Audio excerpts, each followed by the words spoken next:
दादा रामकृष्ण हरी. रामकृष्ण हरी दादा. रामकृष्ण. रामकृष्ण हरी. रामकृष्ण हरी. काय करायला लागलाय? पाणी बघायला. पाणी बघायला आलाय?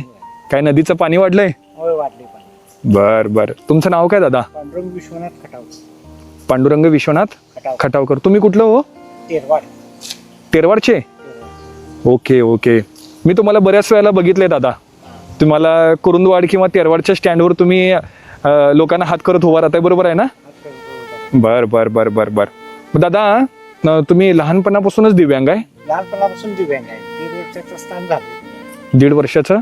1.5 वर्षाचं होतं तेव्हा झालाय दिव्यांग. नेमकं काय झालं दादा? म्हणजे माझ्या मेंदूला टीव्हीचा संभव होता आणि लहान असताना माझ्या मेंदूला झटके आले. बर.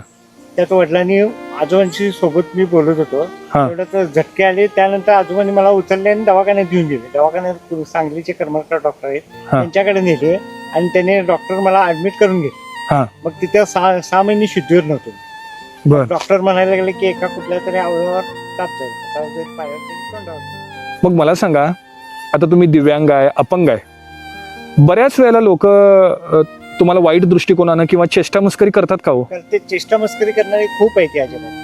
खूप आहेत. म्हणजे नेमकं काय करतात ते लोक? जाताना टिंगल टवाळकी करायचं, हा, व्यंगावरून चिडवायचं. मला सांगा, त्यावेळेला तुम्हाला वाईट वाटत असते? वाईट वाटत असेल.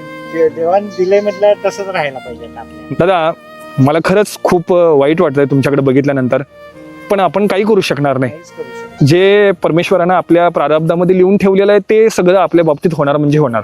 हा, मला तुम्हाला काहीतरी एक गिफ्ट द्यायचं आहे. दादा मी तुम्हाला 3 प्रश्न विचारणार आहे. या 3 प्रश्नांची उत्तरं तुम्ही बरोबर दिलात तर माझ्याकडनं तुम्हाला एक गिफ्ट वस्तू देणार आहे. विचारू का? विचार.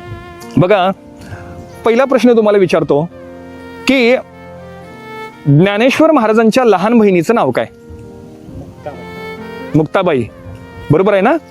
पहिल्या प्रश्नाचं तुम्ही उत्तर बरोबर दिले. दुसऱ्या प्रश्नाचं उत्तर तुम्हाला विचारतो. पांडुरंग परमात्मा पंढरपुरामध्ये विटेवरती उभा आहे, तो किती युग उभा आहे? 28.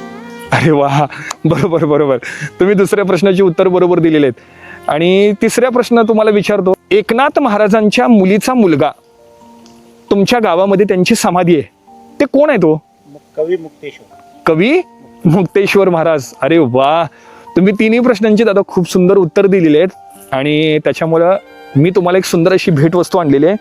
दिव्यांग असून सुद्धा तुम्ही वारकरी संप्रदायातली 3 प्रश्नांची उत्तर बरोबर दिली, ही माझ्यातर्फे तुम्हाला ज्ञानेश्वरी भेट देतो.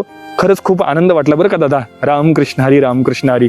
अहो राहू दे राहू दे राहू दे दादा दादा राहू दे. रामकृष्ण हरी. रामकृष्ण हरी.